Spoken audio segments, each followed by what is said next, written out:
When I was in kindergarten, I attended a Christian school, and for our first Thanksgiving, we memorized Psalms 100, which is known as the Thanksgiving Psalm.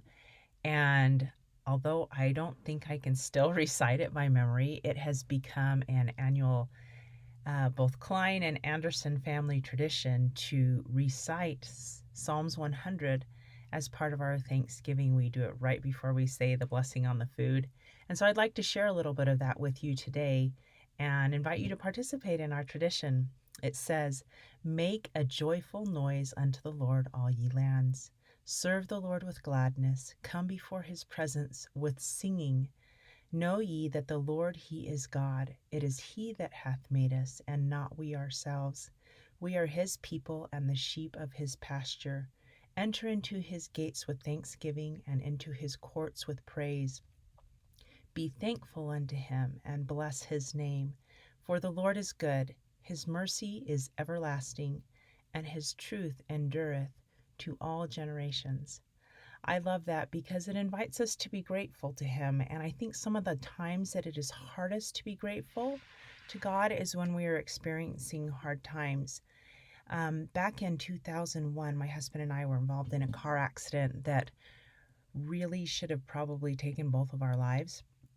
But we lived to tell about it. And I was going back a few months ago, and I kept this little journal, teeny tiny, just little spiral bound journal back then, and I found in there my account of the accident. And what surprised me the most was here I was in the hospital. I was in the hospital for a week and a half.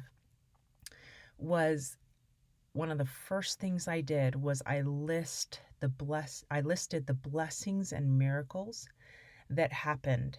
And as I think back on that, I think I had so many things to complain about.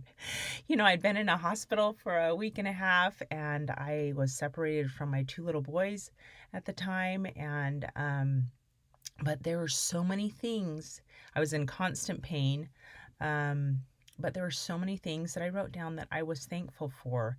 And that is one of the lessons that I learned now looking back on that experience, is that even in the worst circumstances, we can find things to be grateful for.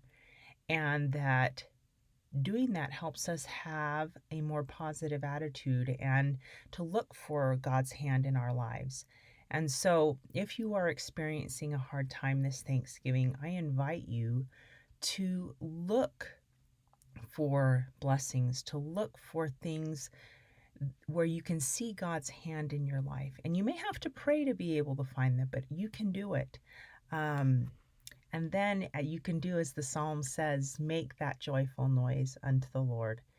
And I am so thankful for the lesson that I learned clear back then, that looking for God's hand in my life and writing about it can make a difference in my attitude, and it can get me through some really hard times. So happy Thanksgiving. Have a blessed day.